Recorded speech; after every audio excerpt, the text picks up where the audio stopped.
Welcome to the Deeper Dating Q&A, where I answer your most personal questions about love and sex and intimacy in a way so that listeners can apply these insights to the particulars of their own intimacy journey and leave the episode with new possibilities and hopefully some really important revelations about their own love life. So stay tuned to the Deeper Dating Podcast.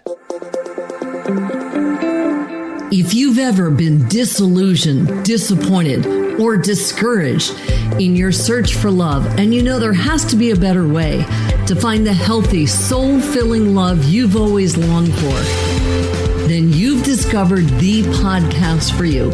I know, as Ken's work personally has led me to find the love of my life. So here's your host of Deeper Dating, Ken Page. Hello, and welcome to the Deeper Dating Podcast. I'm Ken Page, and I'm a psychotherapist, the author of the book Deeper Dating, and the co-founder of deeperdating.com, a site where single people can meet in an online environment that is kind and respectful and fun and inspiring. In this episode, I'm going to be answering your questions, and there are some really amazing questions that I'm excited about getting to and sharing and reflecting on. In every episode, I'm going to share with you the greatest tools that I know to help you find love and keep it flourishing and heal your life in the process, because the skills of dating are nothing more than the deep skills of intimacy, which are the most important skills of all for the kind of rich life that we all want to have. And if you want to learn more about Deeper Dating, just go to deeperdatingpodcast.com and you can sign up for my mailing list, get free gifts, a lot of resources, and learn more about how to use these ideas to transform your intimacy journey. And you'll also find a complete transcript of every episode. So just a couple more things. I want to say that everything I share in this podcast is educational in nature. It's not medical or psychiatric advice or treatment. And if you feel like you need help, please do seek professional help. You deserve that. And finally, if you like what you learn, please do feel free to subscribe and leave me a review. I always appreciate that really deeply, and there are just such amazing reviews, and I so appreciate that. Okay, let's jump in. Someone called in with a really, really poignant question about becoming a parent as a single person. So I'm very excited about responding to that. That's, one that is really very personally relevant to me, and I can share my experience, and I'm excited to just share some thoughts. So this person said some really kind things about Deeper Dating and acknowledged how for the first time she was able to end a relationship that was not healthy. She had not ever been able to do that on her own before. So she was very thankful for that. And sometimes when we end a relationship, when we take a step that really gives us freedom and mastery and empowerment, a new door opens up. That happens so often. It's like the deeper physics of dating. And so this happened for her, but in a different way. The way that it happened for her was that she's 39 years old, and she had a revelation of how much she wanted to have a child. That happened to me when I was 44 years old into 45. This was her revelation. She had never considered having a child by herself, and a friend said something to her that just profoundly influenced her. Her friend said, "You've always thought about having a kid like that's when your life stops, that your freedom stops, that your life stops because you have to focus everything on the kid." She said, her friend said, though, what if your life has stopped? Because what you really want is to have a child, and you have blocked that and not admitted it. What if your life has stopped because you've blocked this deep and profound longing to have a child? Well, this hit her so deeply, and she had an experience of uncontrollable tears. The tears just poured out in a flood. And she's wondering about this now. And she asked, was it scary for me to adopt a child as a single parent, to take that journey myself? And how did it influence my ability to find a relationship? So I'm going to say something about that. But first, I just want to talk about the power and the beauty of that experience. And I want to ask listeners, have you ever had an experience where someone said something to you that released a flood of healing tears? Just take a minute. You can even pause this and think about it, because those moments are so precious and so important. I remember when I was on my journey, I had a number of times like that. Once seeing a mom with her little baby, and I went into another room, and all of a sudden I was just brought to my knees in tears with the desire to have a child and the kind of admitting of how much I wanted that. And another thing I want to say about this is, it's just there's something so profound in this that's a really universal thing, which is that when we have a deep truth about who we are and what we want, and we don't live it, it is not just suppression. It is an act of quiet violence against our being. And it always ends us up, this is that deeper physics thing, in a situation or situations that are somewhat masochistic, where we live a deeply reduced experience of who we are. I was speaking with someone recently who had been through college and left and didn't have a good experience. And they had this revelation, which was, I was not my true gender identity, which is gender fluid, non-binary. I was not that me. So I couldn't appreciate or live in the college experience because I was denying who I was. So this woman had a deeply rich experience of her truth, which is that she so wanted a child. That was her truth. So here's what I want to say about that. I understand that journey. Having a child is not for everyone, but if you do have that deep longing, or listeners, any deep longing that is so deep that it actually feels like it's your identity, or can lead you to these kind of revelation experiences of emotion just flooding out when you recognize something. If you don't pursue it, you limit yourself. And I remember somebody saying something really wise to me when I was going on that journey. And I just want to say, this is not just about having kids. These ideas apply to your mission and your passion. And it might be to have a relationship. It could be anything. It might be to really embrace the fact that you're an artist, or you want to write a book, or whatever it is. The stoppage that happens isn't just a stoppage of that particular impulse. It's a stoppage of the flow of your being, which has profound repercussions. So I was talking to somebody about my own desire to have a child and my fear. I said, so I'm a psychotherapist. I don't make a ton of money. I don't have the savings that can allow me the freedom to just, get an au pair and not worry about this. And I'm single. How am I going to do this? And how am I going to date? And how am I going to have a life? And she said something so beautiful and wise to me. She said, you're evaluating your life now and imagining what it would be like having a child in your life now. But when you make this commitment to have a child, the circle of your experience will widen and broaden. And she said that there's a German saying, which is, a child brings its own luck. But she said what that means is that the circle of your luck is going to expand. And God knows it did. And that's how I found my wonderful husband and now my other 2 children. It was through pursuing that deep longing and impulse. So this is where I get to say to all of you, what's yours? What's your deep longing?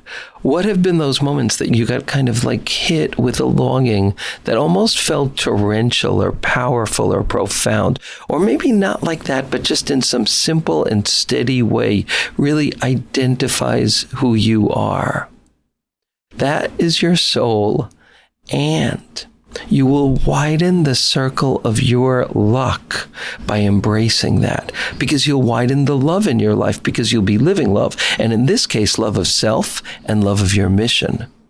And so that's this kind of esoteric truth, is that when we block the flow of that, we crimp our being, we diminish our being. It's an act of quiet violence against our being. And violence begets violence. And in this case, what that means is that if we reduce ourselves by not pursuing our dream, somehow we will encounter situations again and again that conspire to reduce us.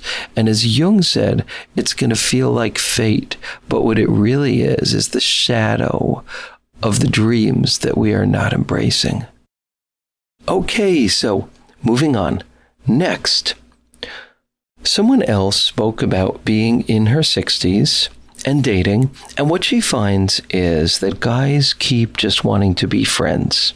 Again and again, the guys that she goes out with, she kind of stays in a friend zone with them because she senses that that is what they want, that they only want to be friends.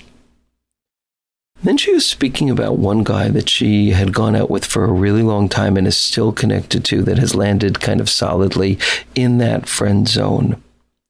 And she had a revelation. She realized that she didn't have the courage to tell him that she was interested in exploring something deeper.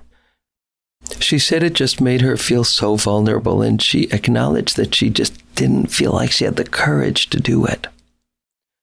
So I want to zoom out for a minute and kind of look at the bigger picture here, and then zoom in and share some specific thoughts for her. But zooming out, I think that one of the great harms, profound harms that's done by treating the search for love as almost more like a gimmick or a series of hacks or tricks or focusing on just making yourself more attractive, etc., the not treating it as a deep and profound growth journey is that we miss the biggest points. And one of the absolutely hugest points is that we need to become a student of our patterns. That's how we can mark if we're growing and progressing, because we notice that we're approaching different people, we're becoming attracted to different people, we're avoiding different people, that all of those things are changing, that somehow we're meeting people who are kind of closer to what we're looking for, closer to what I call attractions of inspiration versus attractions of deprivation. And when we see that, even if we haven't found our one yet, that is cause for such profound hope. That's the second stage of the deeper dating journey. The first stage is the discovery and naming and cherishing of your core gifts. The second is the re-education of your attractions, because we cannot force our sexual attractions, and we should not try to. However, we can educate over time our sexual and romantic attractions. And the tools for doing that are the tools that are going to help you keep sex and love and romance alive when you find your beloved. But that's for another episode and another discussion. So the kind of first layer of experience that she has had has been the layer of experience of this keeps happening to me. And we all have like a lot of stories as we get older, especially of this keeps happening to me. Although I know 18-year-olds and 19-year-olds and 20-year-olds who totally can tell the this is what keeps happening to me story. But we need to stop and examine that. What is it that keeps happening for you?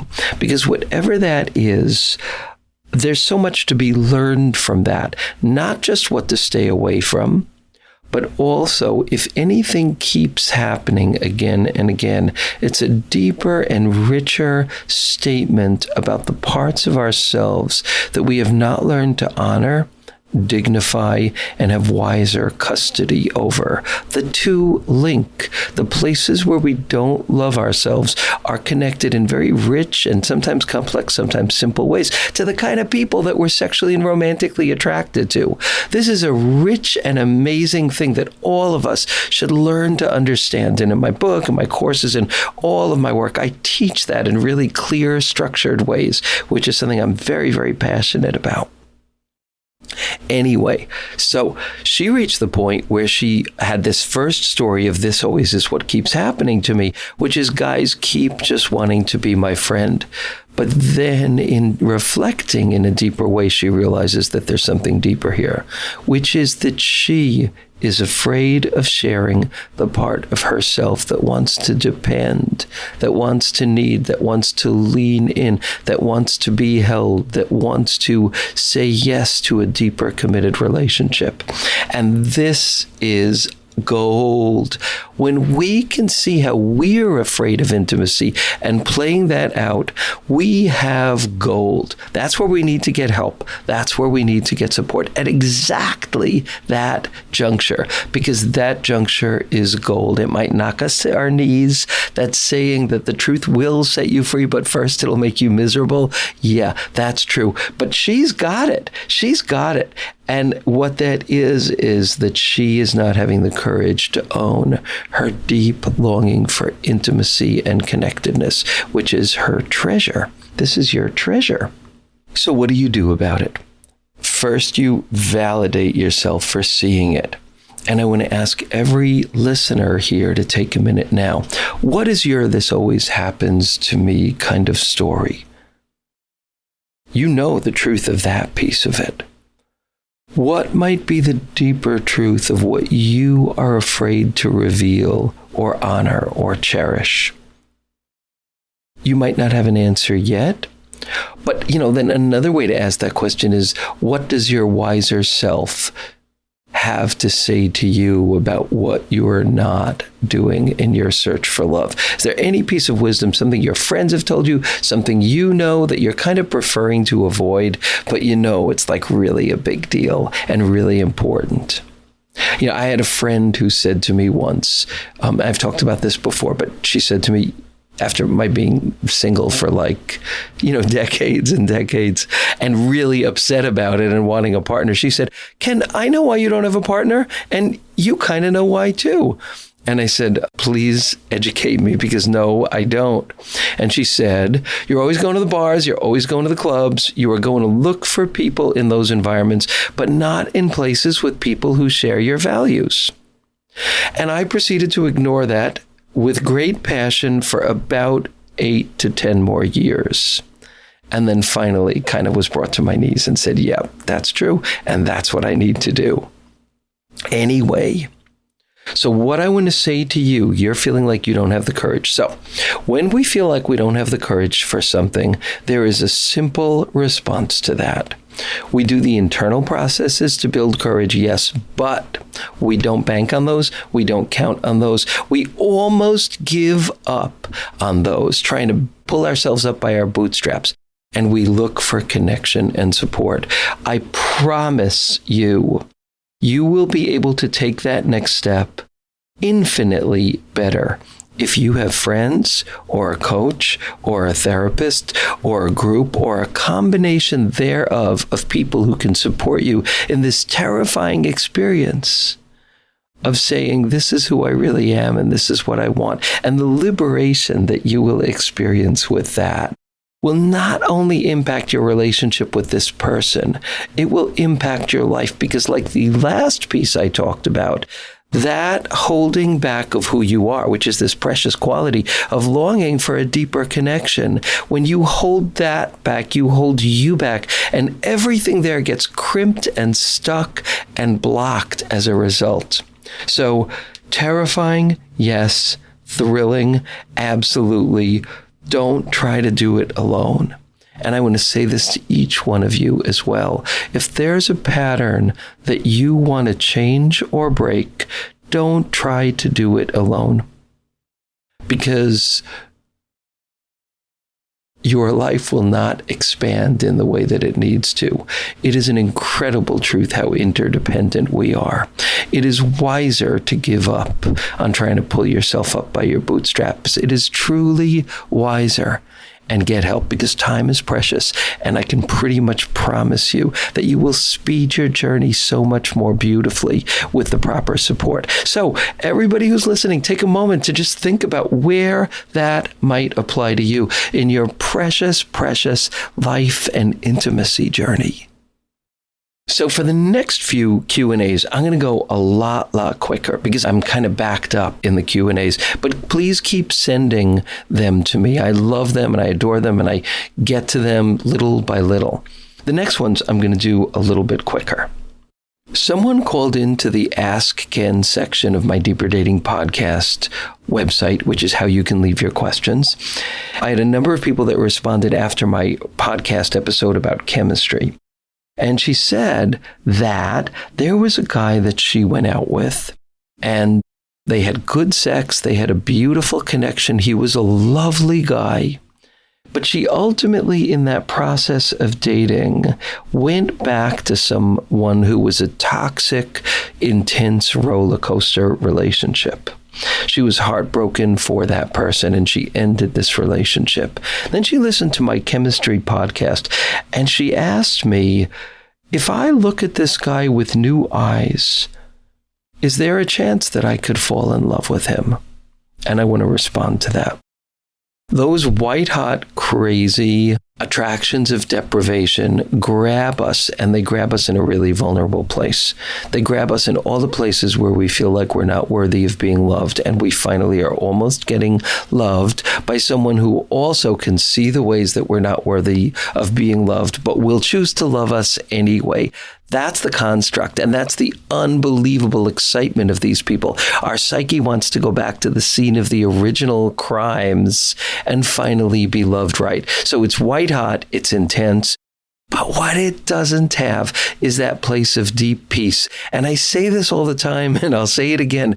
When you have that feeling of deep peace because of someone's goodness and integrity, and they're hot and they're sexy and they love you and they're there, and when you see how they look into your eyes, you see the love there, that's happiness. That's where you want to build your home, and that exists. And those are attractions of inspiration. So what I would say to you is there is absolutely a chance that you could fall in love. And if it's not too late, get to know this person, follow the ideas that I talk about in the chemistry podcast, which are: don't pressure yourself sexually. Don't pressure yourself romantically. Give yourself space.